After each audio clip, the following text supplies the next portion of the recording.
And just like that, we are live and alive and ready to talk AI. So, one of the most common comments that keep popping up is everyone thinking that we're talking about Weird Al because I always make the title talking about weird things and AI, but you see the word weird and AI and you think Weird Al, right? Kind of looks like Weird Al. Yeah.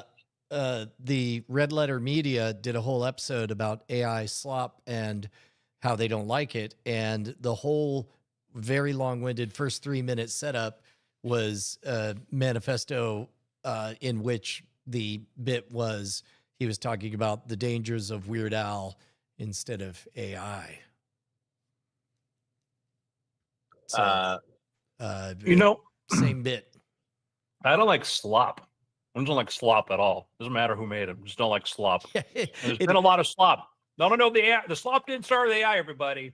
Yeah. Be able to realize it. And the AI slop is getting better than the human slop.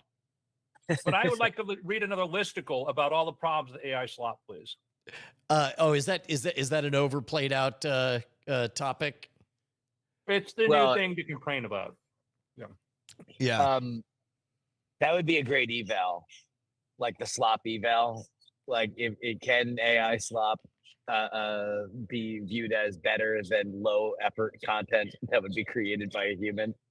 Well, it's like with deep research now, like when you use a good deep research tool like in ChatGPT, it ain't slop. It's high quality. And that's the low effort tell is when somebody decided to use deep research or not. And when you get, because if you're like, if you get mistakes and stuff, you're just like hitting great.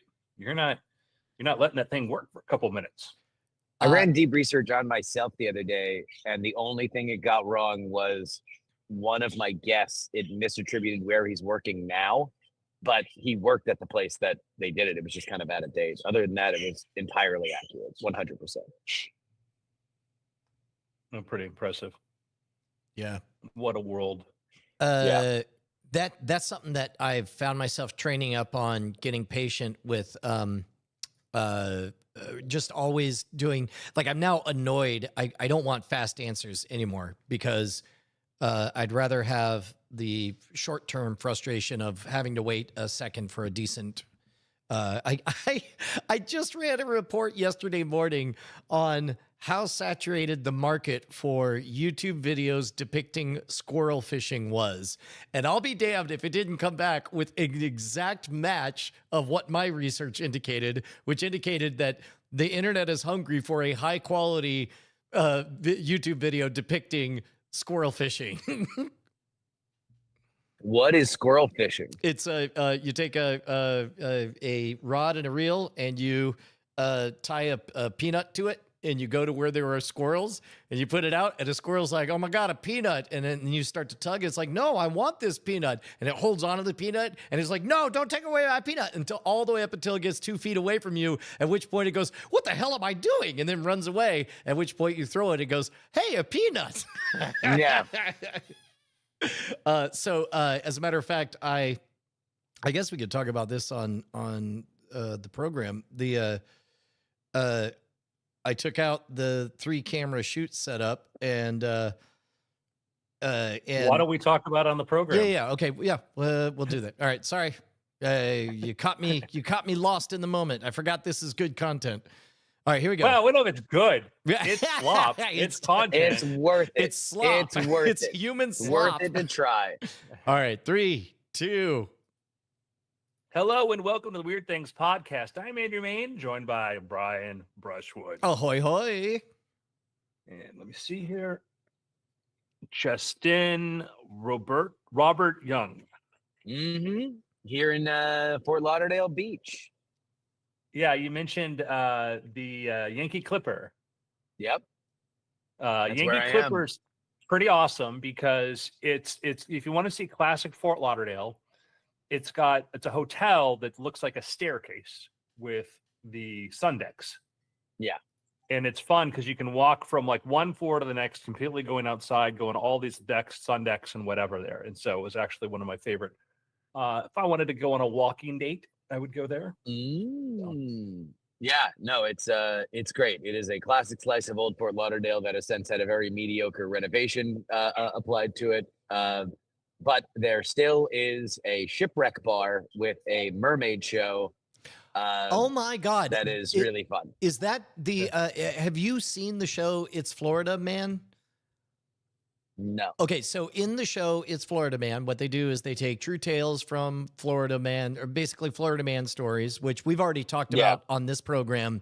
There's a bias towards the whole Florida Man thing comes from public records. Public records laws. exactly. Yeah. And also that Floridians are crazy. I Uh, mean, like that is also very much part of it. It's but also, it is also part very, of the, very clear, yeah, right? And the so records laws. Danny McBride is one of the executive producers, and the very first episode has, oh, what's his name from Detroiters? Sam Richardson in it. They do the drunk history thing where an authentic Florida true tale is told by a Floridian who's either the main character or a peripheral one. And then it's all acted out by famous A-list Hollywood Gotcha. actors. And so one of them, the story ultimately was neighbor beef, but the setting of where the beef started was between two mermaids at what I assume is that place. You've got to watch that episode. It's incredible. There's Satanism. There's Ring cameras. It's incredible. It sounds Uh, cool. Yeah. I don't know if this is the only mermaid bar in Fort Lauderdale, but it is certainly among the more famous. Yeah, I would say that man, I love the Yankee Clipper because when I was going for my late night walks from Fort Lauderdale, which I could go one end, go Primanti Brothers, get myself my sandwich, Yep. and then go Yep. to the other end, and the restrooms are open late. Ha! So good times. Gentlemen, a lot of people talk about the weather. Not everybody's doing something about it. Who's gonna punch these clouds right in the nards? Can Make sunsets. They're literally going to punch the clouds right in the nards. I'm glad you asked about this. so when it comes to weather control, that's sort of a speed run to sounding like a conspiracy nut, but like weather control actually happened in Vietnam, right? He says carefully because it's on the internet and he doesn't want to look dumb. Yeah, they can do things that you can. There's a material. I know the guy that discovered it, Bob Sands, who is a biologist. A silver ion or something. Well, yeah, he found this bacteria that there was silver iodide cloud seeding. He found this bacteria that was like a naturally did cloud seeding, and they use versions of this at like ski resorts and stuff. When they have precipitation in the air, they spray this in the air. It will cause snowfall, whatever. And so we know that certain kinds of cloud seeding can work. That's been established. You have to have rain, water in the moisture in the air. The cloud seeding is not going to work if there's no moisture, but there is physical process and data show that supports this. This group is they're trying to do the sulfur dioxide in the upper atmosphere to see if they can cool it down a bit. And they just ran a test and said on their Twitter is Make Sunsets, at Make Sunsets. Earlier this week, we deployed 12.99 pounds, 13 pounds of sulfur dioxide in the stratosphere, including one launch that reached an altitude of 100,000 feet. These deployments offset the warming effect of 5,895 metric tons of CO2 for a year, and under 3 hours, we achieved the climate equivalent of planting 267,954 mature trees. So you said sulfur dioxide is what they use, right? And yeah, this is I don't know if I'm using the word right. It changes the albedo, the reflective nature of the upper atmosphere. So the libido of the albedo. Yeah, just how hot the planet wants to be bothered. But this was a plot point in a recent Neil Stephenson book, Termination Shock, where basically purely out of protecting. It doesn't matter, but basically a private individual starts doing this, and the money, governmental interest hijinks ensue. But the question is, like, how do we feel just about people affecting global atmosphere on their own is the interesting question to tackle. How do we feel? Well, in the case of the book, the Neil Stephenson book, the big you want to have I assume you want to have some concrete issue to see where the fuss may land, and in this case, it's the border between China and India. is defined by this impassable glacier area, and like geopolitical borders will change based on the temperature out there, which means minerals become available to some political interests and not to others. So the answer is it's complicated according to the book. Yeah, the advantage of, in theory, of using the sulfur dioxide is that it doesn't stay up. It's not permanent, right? Eventually it comes down over time, right? And that's why the arguments for using this for global climate cooling have said, hey, listen, if you decide you don't want to keep using it, then you just stop putting it up there. And then your temperature goes back to whatever sort of rate you're going to be. And there's arguments that say you're going to have a rubber band effect, a rebound. I don't know. I would say the challenge for this is severalfold. Let's say in theory that it works, that you can do this and you can reduce the temperature by such amount of point, increase the albedo. Whatever weather that happens after that, and if there's a monsoon or a typhoon or whatever, it is on you. Yes. Yeah. Even if you were you to break show, it, you buy it. Yeah, but even if it's normal, even if we decrease the number of, even if the amount, like we know that fewer humans die, fewer as a percentage of like we've had the last 20 years, as actual, the damage and stuff like this has actually declined. You know, it's the cost of houses have gone up. But when you look at the actual infrastructure damage, whatever, we're better predicting storms, building better houses for this. You wouldn't know it from looking at the scare data, but that doesn't mean that, you know, every time we get a disaster, we go, well, we did this. And so if you're doing sulfur dioxide and something different happens, you're going to get, well, they did this. And so, you know, it's like, I think it's like a space elevator, like our conversation of space elevators. Like, I like the idea. I'm interested by the idea. I think the politics are impassable. Yeah. You know, I think it would require a level of conversation that I don't know if our discourse is prepared to have in terms of what is the exact real cost of the real but incremental climate change that we are experiencing currently. Like, and if we are being very specific about what is happening now, and then kind of put projections to the side a little bit, because projections have been, you know, dicey over the last 30 years, I'm going to say charitably. Then the question is, all right, this is an emergency brake. Do we apply it based on the harm right now? And I think that's a very interesting question. I think it would be a fascinating, nuanced conversation that I don't believe is possible. I believe it's possible in like a very small room with like 5 people who agree and to have a good conversation. And that is not how you create global consensus, which is what you would need for something like this. Yeah, there was an experiment run like a month or 2 ago by some people. I think they did on the deck of an aircraft carrier or something in the Bay Area here. And they were just trying to do a low-level local environment check to see this. And they got protested. They got the news. Everything was like, what are you doing? We shouldn't be messing with this. Like, they're like, we're doing, and these were just earnest, eager scientists who literally may come out and say, listen, we shouldn't be doing this on a global scale. They were trying to get empirical data on a small level, and they had protest groups that showed up and said, no, shut this down. And it's like, all right, well, that's a problem. Well, it's also a solution that politically kind of finds itself being attacked from both sides of this issue. You have environmentalists who believe that this would be a sideshow to derail from the real solution, which is, you know, systemic change to the way that humans exist.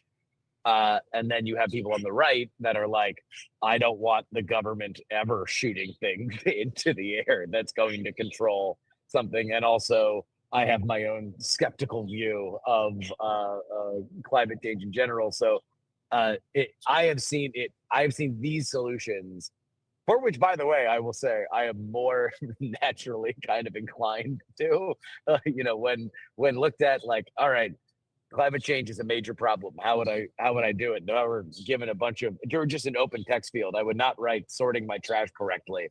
I would say shooting gas into the air to cool down. Shoot stuff into the sky to reflect space heaters. Yeah.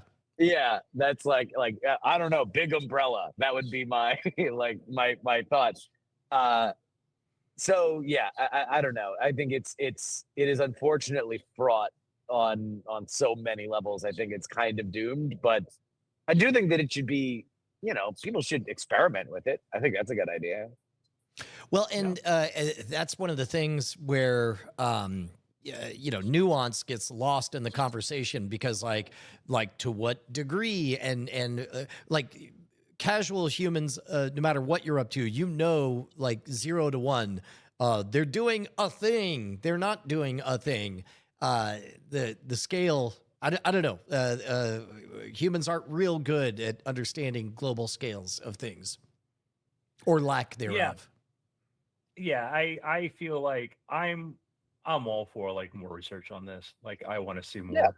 I think that finding out what the limitations of what this can do, I think it's interesting. The shutting it down, of course, like, hey, Bay Area group decides to shut something down they don't understand.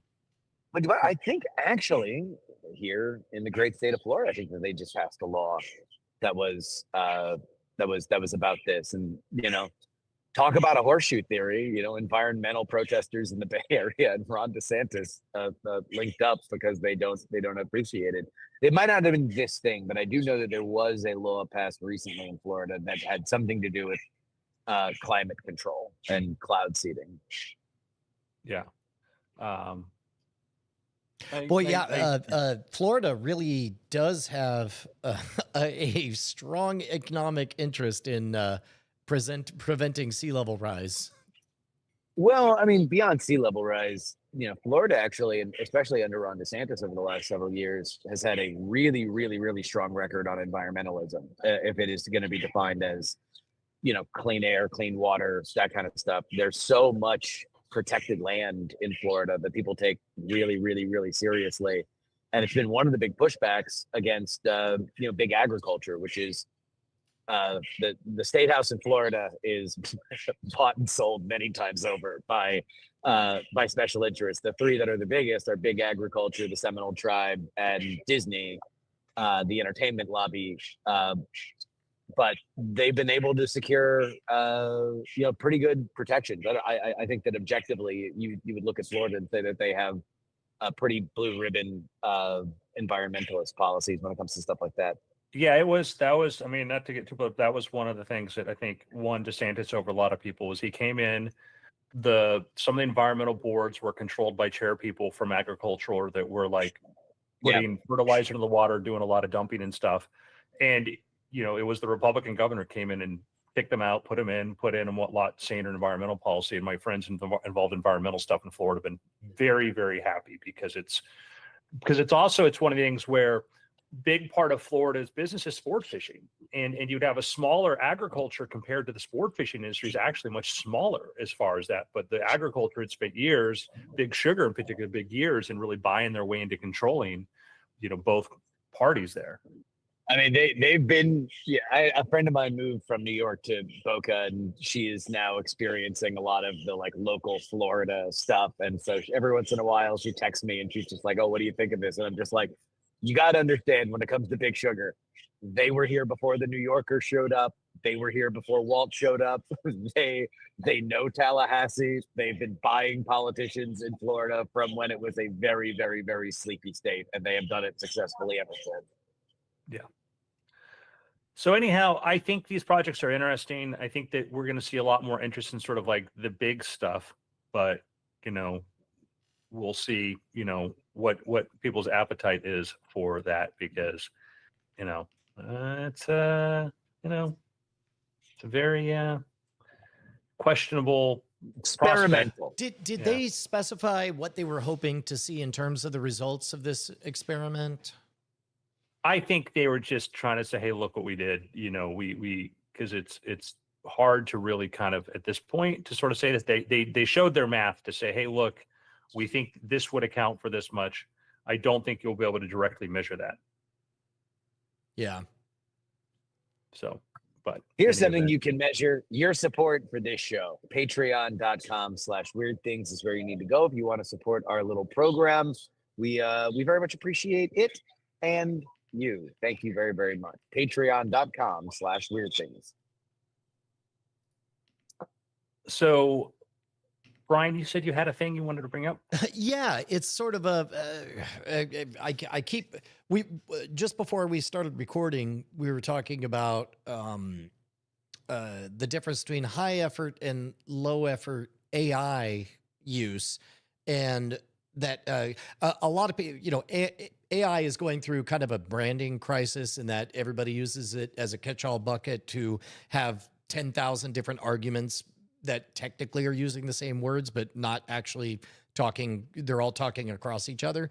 But one of the accusations with, the phrase AI slop is that it's low effort, and it certainly can be. Did you guys happen to see, I think it was a Wall Street Journal article where they made a movie using I got 40 seconds of the movie and got bored. right. But So how fascinating was that? Was that the movie was the most boringest part? The outtakes were actually hilarious, and the meta about making the movie was much more interesting. But in terms of effort, we were talking about how you can tell low effort stuff because they're not using the deep research tool, and I was bringing up that my tastes have altered, where I'm comfortable reading a report 5 minutes from now that is comprehensive and fact checked, rather than just get a fast answer right now that I have to reserve some amount of my brain to constantly be trusting about as much as I trust, my youngest daughter. yeah, I'm at a point where I like it for certain things. I'll share with you a little side project I made just because I thought it was you might get a kick out of it. Because of I'm at the point I like to use this to learn things. And let me share a window. And you can describe. So I built a thing because the image quality has gotten so much better now, right? The image quality right now for these systems when you want to generate stuff, and there can be mistakes made. So I'll show you some stuff. So I always loved those introducing comic books. I love Marshall McLuhan and whatnot. So I created a little site, which anybody here wants to try it. I won't guarantee it'll be up or running by the time this airs, but I created it at Info Comics. That's comics with an X.com. So info, COMIX.com. And I made these little the story of, panspermia. And the style of this is I'm using the GPT-4 image thing because if I wait a little bit longer for a better image, I get really cool. I can do this sort of style of images where it's, text and the layer of the text on top of it and graphic design, etc. That looks fantastic. Yeah, I mean, and really the biggest thing here is the breakthrough that OpenAI's new image generation has made with text, which is now, it's not 100%, but it's extraordinarily reliable. And the stuff that, if you are not watching this visually, I really, the first time Andrew started showing me this, I was truly blown away. This looks, we are now crossing into the other side of the uncanny valley when it comes to illustrations like this, and the way that Andrew is making sure that they're all consistent is kind of the secret sauce. Well, so because it looks like a consistent art style. And you can see here, there's a one where I didn't pull it where it repeated the text, but we're getting dialogue bubbles. We're getting this, and it's very easy. I've been trying to build an automated workflow, which is not, I could add an AI in the middle to go look at that, but I was just, Brian, I'm sorry to interrupt you. Oh, I was going to ask, I'm assuming that each one of these that you hit the publish button on, you actually proof and read through and say, yes, I take, this, I put my name on this. Yeah, well, I sort of put my name adjacent to it. Sorry. What I mean is, this is me partly tickling. I've got this running theory that eventually we're seeing a transition where the job of the artist is quite simply, we're going to be less concerned about whether or not your hands are skilled and practiced at, the fiddle or whatever, or whether or not you're very good at this particular program or keyboard, but instead you're an arranger or a director, and ultimately your job is to say, I accept responsibility. I have watched all of this and I'm like, yes, I think this is good. This is what I was trying to say. Yeah, I have two projects that I'm working on as little fun things. One is this, where I spend a little more intentional time to go through and look at the images, although a couple of them I realize I didn't check. By the way, look at this image. I mean, this is like It's so amazing. great. It's like- this 19. This is for audio listeners. It is a 1900s hypnotist who is hypnotizing a woman. She is putting her hand to her forehead because she is so hypnotized right now, and the crowd is going bananas. And the text goes, by 1900s, hypnosis becomes stage spectacle. The layout of the text has just been such a huge thing. Like that just has been amazing. Like you can have dialogue bubbles, you can have all this.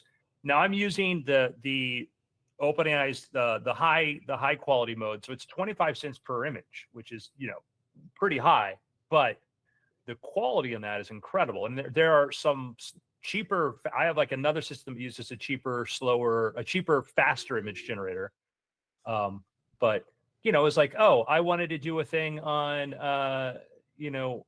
Harry Lorraine, and so I made it to go on Harry Lorraine, like that's kind of a niche sort of thing to go talk about somebody who we know and really like, and to make a little kind of mini thing that talks about him and goes into history and the fact that it was able to get his likeness in some of the images pretty well. It's funny because it gets his likeness up in the upper corner here, and then it has a generic guy there. Here's this is Harry. Like this image is just like clearly Harry Lorraine. And then I made a version 2 where I can like turn them into videos. And so basically it takes that. How consciousness began? Julian Jaynes shook up psychology with a provocative idea. What if our ancestors didn't think like us at all? Instead of inner thoughts, they actually heard voices that guided their every move. Let's dig in together to see just how wild this theory gets. Jaynes loved to challenge.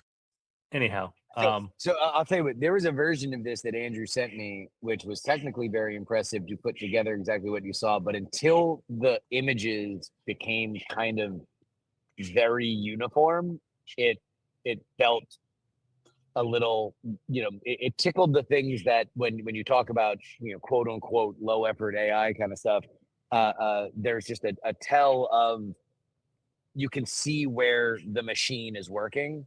But when everything is its own art style, nothing's really changed technically. I mean, there are things that are changing that are making it what it is, but the way that your brain reads it is just so much different, because now it just feels cohesive. I'm not looking at a thing because it can generate things. I'm looking at a thing because it deserves to exist, and that's a huge step. yeah.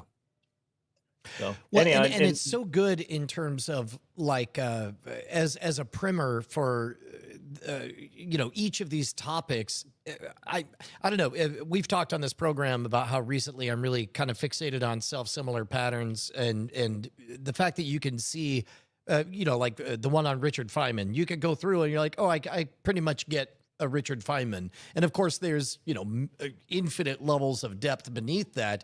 But in terms of being able to hit you on more modalities than a brick of words, that you have to spend so many calories to parse all the sentences, to understand what is the point of it, like effectively at some point. And this is part of the reason that I don't worry about, eventually humans are going to get more comfortable with the way AI communicates, because it will be proven to be so much more effective. Stuff like the project you're doing right there, where in one universe, it's like just write all the words, or just draw all the pictures yourself, or just pay someone else. It would be too cost prohibitively expensive to make it. And so it just would not exist. And now so many things can exist that will fill so many gaps between just not knowing anything about Richard Feynman and having read his book. And now all of these middle steps, because like whatever middle step that is right now with the infocomics, that means now there's 2 more gaps. There's one that's even more simpler for a younger age, and one more in depth for teenagers and so on. You look at where we talked a bit on the attention mechanism, the podcast Justin and I do about tech and AI, about VO3, and VO3 by Google's new image model, and it's fantastic. Like OpenAI has Sora. There's a pro version of Sora, which you have to be insider to get access to, and they have Sora Turbo, which is good. You can create a bunch of images, whatever. But VO2 and VO3 for the ones out in production are phenomenal. And VO3, the challenge with VO3 is that to get it to do right, to get it to do the thing exactly you want. The control's so hard and it's super expensive, but it's very capable. And you think Yeah. of a VO3 in the hands, if Brian and Justin had more time and they took one of the world's greatest con, episodes, Trust me, I am on that. Yeah. and say, okay, here's $1,000 budget for AI generation and somebody who gets a bit of art direction and whatever. Like, yeah, and you could, because I think that you could, somebody could launch a documentary studio right now, go get real interviews with people, like really sit people down and interview them, because we're going to get very fatigued soon about AI with AI avatars. Yes. And also AI avatars are going to feel like paid actors. Things will be like, Yeah.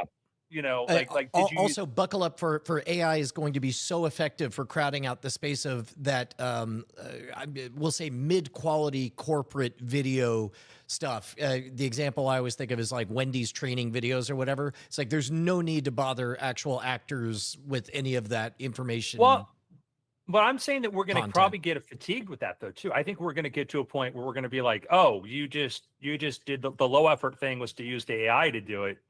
Where, hey, no, we went to an actual Wendy's and here are these real people that and I think right. we're going to get, there's going to be this, we will appreciate real actors, we will appreciate real stuff because, quote somebody here, the internet smells effort. Yep. And Yeah.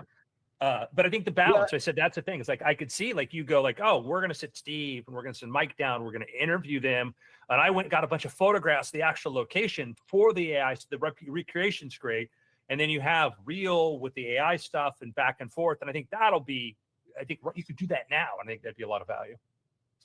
There was a clip I saw, and I think it was using VO. But oh my God, there's a gigantic iguana. Welcome to Florida. Hey, man, I like your show. Look at that. No, look at that big I got a weird iguana. thing for you, baby. That's so awesome. So there was a clip of a guy who did a car chase, but the only real footage he took was the car in like standing still. It was like him in the car, and then everything else was AI generated, up to and including shots of him, the still frame of him, like kind of like hands gripped on the wheels, that then would be zoomed out, so you wouldn't really be able to see what his face was, but the car is moving past that. And it really kind of made me think, it's like, all right, well, I don't know if this is here for like all of Hollywood today, right? We can debate on how quickly that horizon will hit. But if you were an ultra low budget movie, and now it's like, all right, shooting car stuff is like really frustrating. It's very annoying. It's hard to get right unless you have a real budget. But you can do a thing that's just gets you from here to there like a lot quicker, that is sort of like filling in the edges. Like, that's available today. Like, you can prompt your way to those kinds of solutions, and especially with stuff like VO, which I agree with Andrew, amazing model, frustratingly hard to get your hands around in terms of getting exactly what you want. And consistency is a problem, and it's really expensive, so it's hard to get it perfect. But the engine's there. Like, when it works, it's magic. Yeah, and that all gets better. I think about years ago, I made a feature length film for about $200. Justin helped me out with this, and we ran around the camera, and then I had to go in for like gunshot effects, literally frame by frame, paint in gunshots and thing. I found out like, if I want to have a bullet hit a wall, go actually put the damage on the wall, then paint it over it digitally, and then remove it. You find a lot of these little methods you could use. And I think about like what that version of me 25 years ago that really wanted to do a story could do with a team of people that were willing to help me out. And it's too bad these kids don't meet each other or know each other in real life, because they would be doing amazing stuff. That's the catch 22, is we got all these tools that collaborations teams can work with, and they can't stand each other. So have you ever considered, just for grins, if you have access to kind of the pieces of the movie of doing an AI modern day redux polish of those scenes. Just to see it Yeah. side by side. Director's cut. I would love to AI see that. enhanced. Well, the one I thought about was, Andrew's Descent into Madness, aka my entire one-man green screen movie, which Justin's already laughing about, which we've talked about before, where I made probably 3/4, maybe half of a feature film, recorded myself in front of a green screen, playing all these different versions of myself as a clone in a sci-fi, idea, and built a full-scale hover motorcycle as a prop. And I'm like, man, if that footage is somewhere, and I found I had a lot of time, like that's what I'd be very interested, because now I could record it with myself now, 25 years later, and play the older version of you myself. could be the old version, the one Yeah. that left the city and now is coming back. Oh, please make this happen. This would be incredible. Yeah. There's a hard drive somewhere. There's a hard drive somewhere that Rotting has this, for away in sure. a storage unit in Fort Lauderdale. I don't think we could. I don't think it exists. Don't make me bid on it right now. There's some fascinating. I don't know. I wonder what the legal framework for some things are going to look like once everything can be changed. By which I mean likenesses, brand names, even the words, and instead like the heart of a story. Specifically, and I think I'm not talking out of school on this, but one of the very first lessons I learned when I got into media was the importance of one phrase in contracts, work for hire, which means that not only does the video you produce for someone belong to the person that you produce it for, but also all the work you did on it, including the writing, the concepts, the ideas, belongs to them as well. And so about 6 months into Scam School, I had already performed my entire Bizarre Magic show in episodes on live events. And it wasn't until I went to do a TV contract that a entertainment lawyer looked it over and said, you do realize that this clause technically means that Revision 3 owns your entire stage show. And luckily, thank the maker, everyone was cool with rewriting it, and there was a clause. It was actually, I worked with Penn and Teller's attorney, who they had specific language that says, look, you own this video, but the tricks You don't own the act. Exactly, right? And so, and as a result, that verbiage became a cornerstone of also the TV show, which is why I was able to make The Modern Rogue as a spiritual successor to Hacking the System. But what's interesting is, obviously, Scam School continued to be produced, and all of the video of Scam School, that was part of the reason that we had to change the name to Scam Nation, is to have a different IP that was 100% owned by me.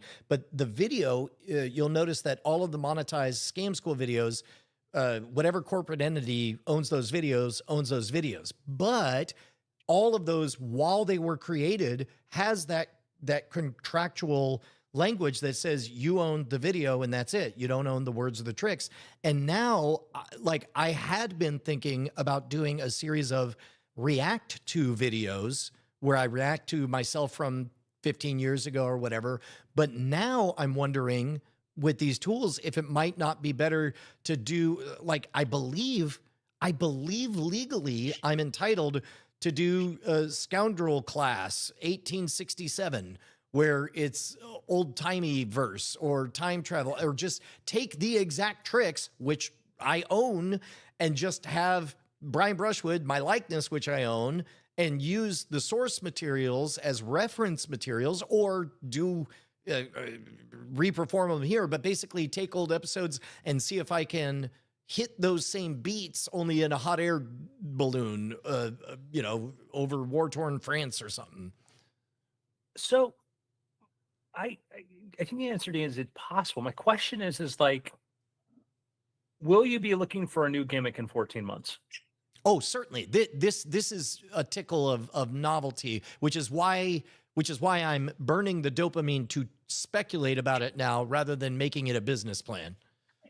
Yeah. No, I think that You know, I had a conversation a couple of days ago with the project I'm working on, and one of the things I pointed out is that I think the lifespan of things is going to become very shorter. I think it'll be easier to, you'll be able to profit from things faster if you're smart about it, and you'll be able to get value out of stuff faster because, you know, I look at like when I write a book, the hard part for me is writing the book, and that only takes a couple of weeks.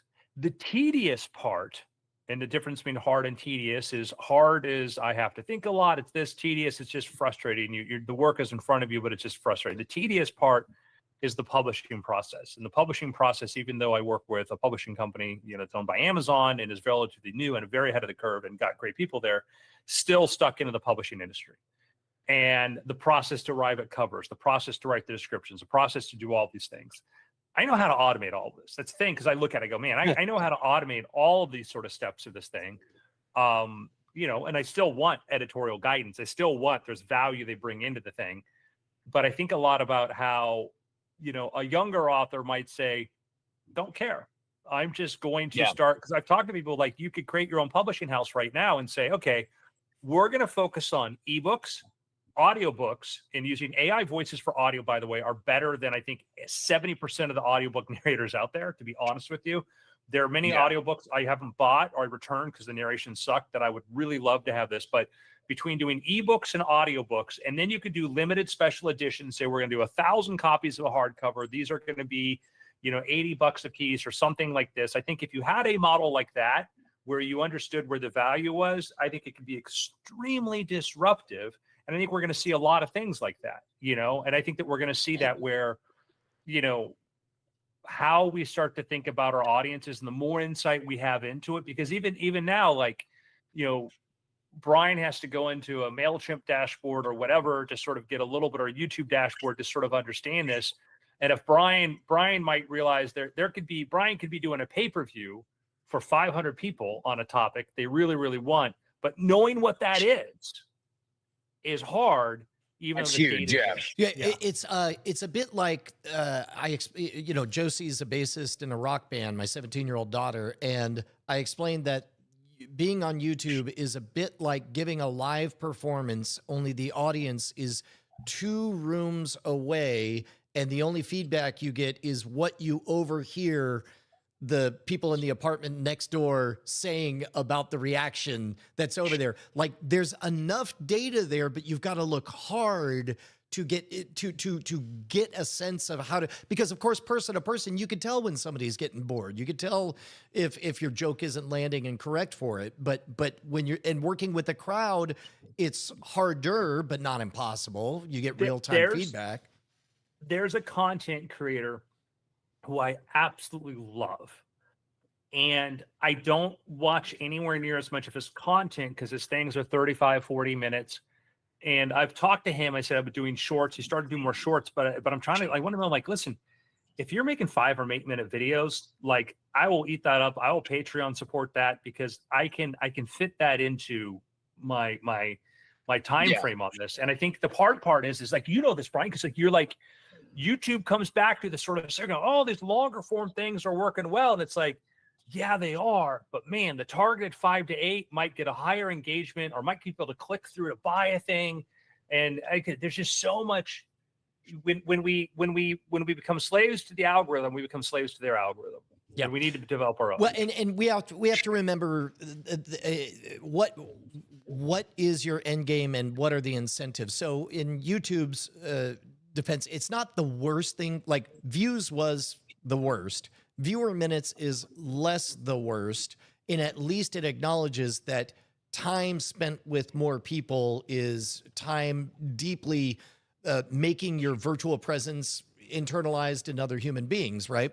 But ultimately, YouTube is there to run ads, and a lot of ads with a measurable number of them to please, you know, to sell a lot of dish soap, which is not aligned with you as a creator's interest. So it will say, just do longer, just do longer. However, if what I care about is when I'm in your hometown, you want to buy tickets to my stage show, I would rather have 1 million 1-minute impressions all across the United States than 1,000, 10-hour impressions with people, because if I go to your town and there's only 7 of you guys who want to come out and pay the same $50 to see the show, that's going to be harder to work with as opposed to there being, 500 people in every town.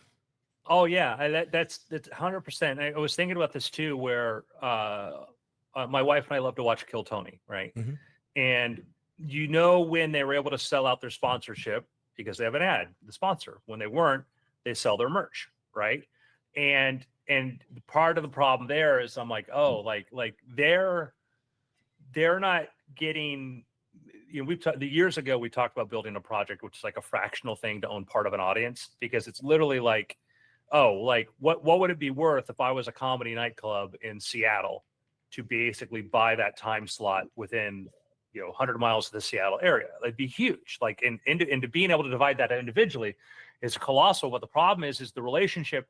You have your relationship with advertisers, then YouTube has their relationship with their advertisers, and you're not incentivized to go tell local comedy stores to go pay for Google ads or YouTube ads, because the fraction that goes towards you is nothing. And they've evolved. Yeah, again, like the system works, but as for an individual creator, like you have to think of all these different angles because the incentives are completely different. Yeah, you have to figure out what works for you, both by pleasing the algorithm, but not by totally deconstructing the thing that you want to do to succeed by it. Like there's got to be a negotiated settlement. So I'll jump back into some tech news. Big deal came out, I think today, which was the announcement between Palmer Luckey and Mark Zuckerberg.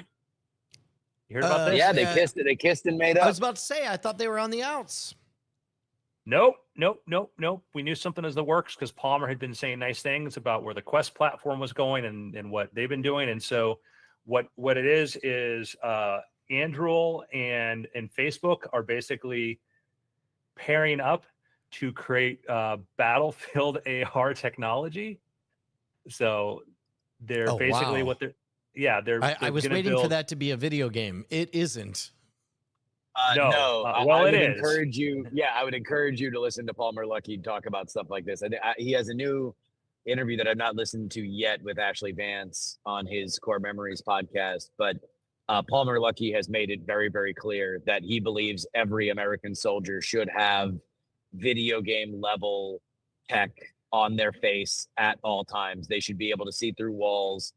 They should be able to know exactly how far targets are. They should know recommendations on exactly how to eliminate the targets. Like it is, all but an unlimited inventory is what Palmer Luckey wants to make reality for the American soldier. And Meta is moving forward with them on that, which I would take a wild guess. Palmer Luckey has said that the reason why he sold Oculus to Facebook at the time was not because it was the biggest offer. It wasn't, but it was because Zuckerberg promised him personally like $1 billion in research every year for 10 years. It was a long runway that he really wanted to secure. And I would take a wild guess that that's probably a deal that they made for something like this, that this is where they want a lot of money to pour into these kinds of things. And now Meta is in the,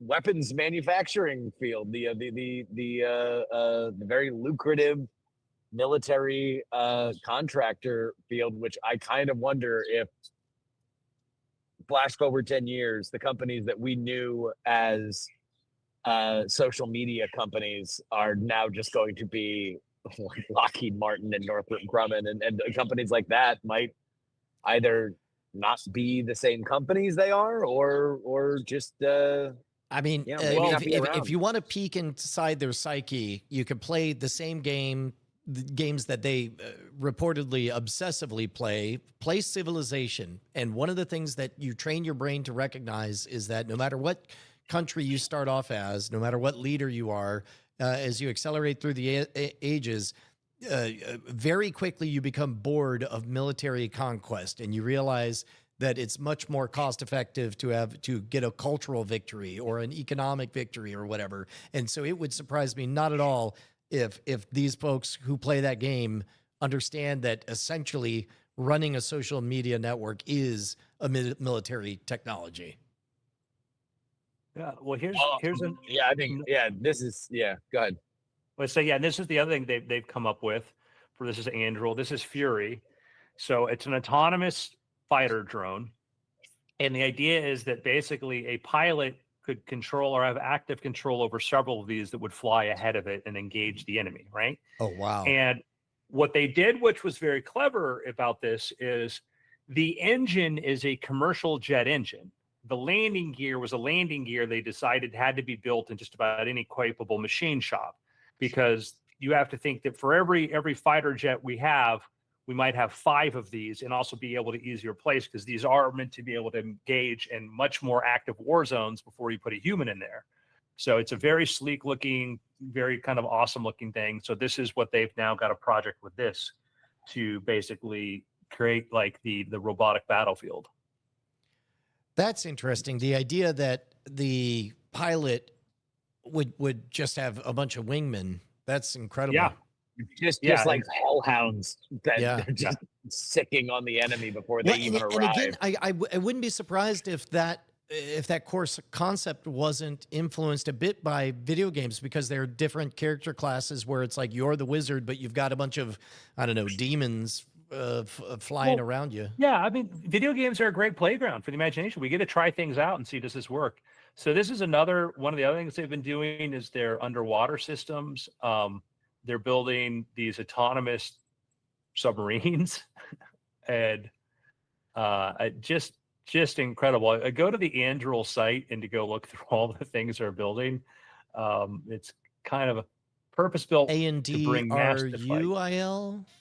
Yeah, ANDURIL.com, Anduril. Yeah. And by the way, I mean, if people are not aware of this company, founded by Palmer Luckey after he got ran out of Facebook, he decided that he wanted to take kind of the approach that SpaceX took to space exploration, spend the money to create your own things and then offer them as products to be purchased by, the American government, essentially. And that's what Palmer Luckey's point was. We are going to save the country billions by making hundreds of millions. Or it actually might have even been save the country trillions by making hundreds of billions. billions. Yeah. We're looking at Roadrunner, which is this drone system that you can just leave in part in a place, just like if you need to protect an area, and basically it just actively engages, but it can just sit there, launch munitions, and it can land back again. Wow. Yeah, and this is like, they're not waiting for a bid. They've become so reliable that they are now taking on bids that were in existence. But their larger point is, we're going to spend the money on R&D. We're going to spend the money on production. We're going to have these things ready to go. We're going to know what the top of the line is. We're going to surpass that. And then we're going to go to the Pentagon and say, how many can we put you down for? Yeah. Which is not the way that this normally goes. Normally, the Pentagon has a great idea. We'd like a bomb that smiles, and then a bunch of people bid on it, and then it takes a billion years, and then eventually you get a bomb that kind of grimaces. Yeah, and then the Mandarin and the Ten Rings get hold of it, and it creates a whole nother situation. And Whole different thing. Gentlemen, do you want to do picks? Yeah. Are you guys ready to talk about Andor yet, and not just crap all over it? Because for a month now, I've had to hear you guys criticize something that isn't Andor. I saw Andor a got shadow of good. Andor once. I have complaints and notes about the shadow. I look, Andor got good. Didn't have to take 8 episodes. Oh my God, to get you're still good. on the shadow. Yes. Go ahead. We have 2 episodes to go. I assume that they will be good. I've enjoyed everything. Episode 9 and 10. So you're done, Andrew? I'm done. I finished. Okay. I'll tell you what. There is episode 9. I was like, there's the show I like. I Yeah. really enjoyed. I thought that like when they can tell a story that is the Empire as a cruel bureaucracy that feels like the Baltimore Police Department in The Wire, like, and the insurgency is this messy, morally gray kind of thing, and you have human elements in between it. Like, phenomenal. Great. 10 out of 10. You know, I'll tell you what, everybody, the highest rated episode of that show is fine. I think you could have credibly opened the season with it. It could have credibly been the season for me. I think it got good.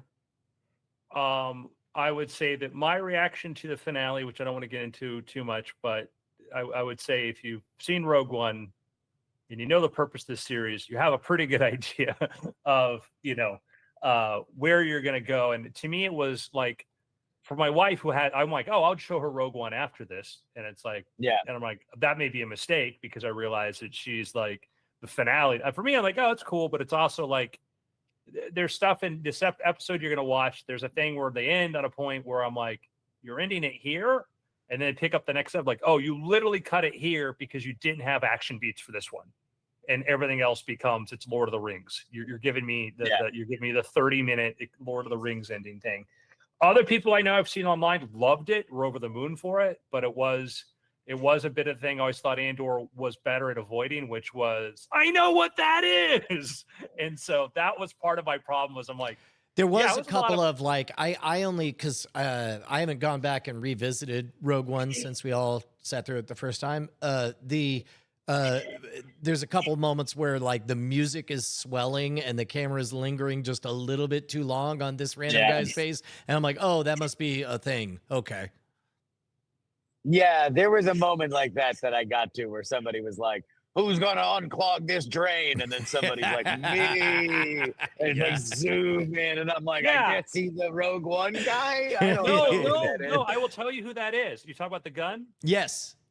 Yeah. That was the guy. The gun was Cyril's gun that Andor took, spoiler alert, that Andor took from him in season 1. Oh. Right. And then he took with him all through the other stuff. Then when he escaped, he got his stuff back from the Miami Beach planet and he gave that gun to the guy that escaped with him. And that guy was the dude that I had to watch a video. I didn't know this. The guy that says it's mine. And that's the story of Cyril's gun and how the thing went off to this. It's like, are you effing kidding me? Like it's fine. It's a little detail, but it was this like, I rewatched season 1 and I'm like, I didn't know. I'm like, there was like, okay, cool. You get points, I guess. But again, there's great stuff in it. Highly recommend people watch it. I do think, there are some really great episodes where you go, man, I wish this was the show that we had. But I'm like the first episode, I'm like, man, if this is all to show us how screwed up the rebels are and they're on Yavin and I'm spending 2 episodes on this, I'm going to be pissed. I was pissed. Yeah. Because I was literally like, I got your point in the first 8 minutes. I got the point in the first 8 minutes. And now I have to sit through this whole thing. Like, we're really in a messed up state. It's like, yeah, but. I didn't. So there's a structural thing that I'm kind of on the lookout to see where similar things show up later. But like the end, by the end of Andor season 2, boy, do they crank up the de-aging on Diego Luna, where it's like and I think they even give a nod to it, like, wow, the Yavin atmosphere is making you look really young. I don't know. And I didn't notice that. The very last shot is you could tell, and I will be thrilled and shocked to find out that I'm wrong about this, but it was very clear to me that they're like, we want it to be as seamless as possible for someone to finish Andor, and as far as they know, Rogue One was made afterwards. So they make sure to, make him 10 years younger, and it's in gradual steps, so it's not too shocking. But Andor at the beginning of the season 2 does not look like Andor at the end of season 2. And I think that is just to smooth that transition on there. And number one, I'd be curious. My guess is Disney's not going to be in the business of confirming Brian Brushwood's theory on this. So I'd be interested to find out if I'm right or wrong. And number two, if anyone else with other projects does similar things. Well, when it comes to stuff like that, they're usually not great at being subtle about it. Usually, they've been indelicate. Yeah, I mean, he was like 43 when he shot this, and then when he did Andor the season where we did Rogue One. I don't know. I mean, I'm not saying not, but I don't. They can do. They always do a little bit of smoothing and stuff. What- But and I don't the know. That only I don't think they're reason- doing face replacement and stuff. Oh, like- no. But I do think that de-aging is getting so affordable now that it's just like a video game avatar slider. And then why wouldn't you? Like for the Well- cost of $1,000, if I was on the Disney board of directors, you'd have to explain to me why we wouldn't bother to spend $1,000 Well, to make again, that there's transition been smoother. cosmetic digital makeup's like 30 years old. They had chips, like newscasters have like chips they can plug into the cameras to do that, to do their own their makeup. So there's literally just doing slightly soft focus degrading, and there's the actual face replacement. So I don't think they're doing face replacement. They're probably doing just a match thing with a little soft if they thought. But I mean, I've seen interviews like I don't know. War's hard, I don't think I don't know. I think they did that for Luthen. Oh, in the flashback episode. Yeah. Yeah, But- this is my only thing about season 2 versus season 1 is that, obviously they were committed to telling this story that did seamlessly connect to Rogue One. They were jumping ahead a year after each kind of 3-episode arc. The thing that I loved the most about Andor season 1 is that it took us to various places in the Star Wars universe that were interesting and fun. And if you told it in a more realistic way, and it didn't have anything to do with magic and the Force and whatever all that stuff is, like you can tell a really compelling street level story in this heightened universe. And it was, my expectations, it's their right to tell whatever story they wanted, but the fact that we kind of kept bouncing between essentially 3 locations, Gorman, Coruscant, and I Yavin. was ready like- to march the Imperial troops through Gorm and just start shooting them up. I was just ready. Yeah, it's like, I was ready hey, to if land. you're gonna make Space France, maybe make it sympathetic. Yeah, like I get why Moff Tarkin landed a cruiser on top of that square. I was ready. Gormans, to do am I that. right? You made Tarkin extremely sympathetic to me. Look, dude, I'm there for them taking the minerals because the Gormans were already mining my patience within Yeah, a exactly. strip mined level. And I never got to see a friggin' spider. I'm like, the spider is there. Oh and then yeah, they're they making were a so heavy on the spider foreshadowing, and it's like, Can't wait beware to see. these Sure. shots cheese. Can't wait to see the showdown and the spider thing, and I can't wait for that I was- TIE fighter to come into play. Yeah, because Oh, I that's was like, right. oh my god, like they keep talking about the spiders and the silk and everything, and it's like, oh, someone's gonna die, and they're gonna hide the body and the spider, and like it's gonna be all mummified by the spider and some stuff like that, or consumed. It's gonna be something like, oh, it's gonna be gangster stuff. Like this is gonna be, and then it was Nope. like, oh, spiders are a thing for us. We sell our. We sing our songs. Songs will be songs. All they needed was some baguettes and some glasses of red wine, and it Yeah. was just. I don't remember the French Resistance being all that effective, in my opinion, which I guess Well, was don't think kind these of the guys point. were either. Yeah. Yeah. It was- Yeah, I don't know. I mean, we can get into specific stuff, but episode 9. I loved episode 9. Episode 9 was great. All that right, was that was amazing. My actual pick is Murderbot, which I'm continuing to watch, but boy, I can't wait for the characters to become characters instead of cartoon single stand-ins like like right now. And I understand you only get 20 something minutes each go round, so at first you have to just take all of these characters that I'm sure have interesting love quadrangles and parallelograms and whatnot. But at first you just have to represent them all as one unit of lovable settler idiots. And I'm ready for them to become interesting humans, which is happening slower than I'd like. Yeah. Interesting. I don't know if we talked about the studio. I like the finale of the studio. I really enjoyed that series. Their first season I thought was good. Just know that it's a Larry Sanders show. If instead of a late night show, it's a movie studio. It's good. And top tier celebrities making fun of themselves with heightened versions of themselves. Like that is excellent. Cool. Gentlemen, it's been weird. Who's the iguanas? Got it. All right, boys. I got to get back to the family. I will talk to you. All right. See you, sir. And I'll tell you what, Andrew, in the interest of getting us all caught up on the posting, I could do that right now if we sacrifice doing after talk, All right. if that's all Fine. right by you. It's gone. Sacrificed. Dead. It's Uh, dead, Brian. Oh no. At least last week's will be posted then. Cool. All right, man. All right. I'll see you. Bye. Goodbye, chat. Goodbye, live stream.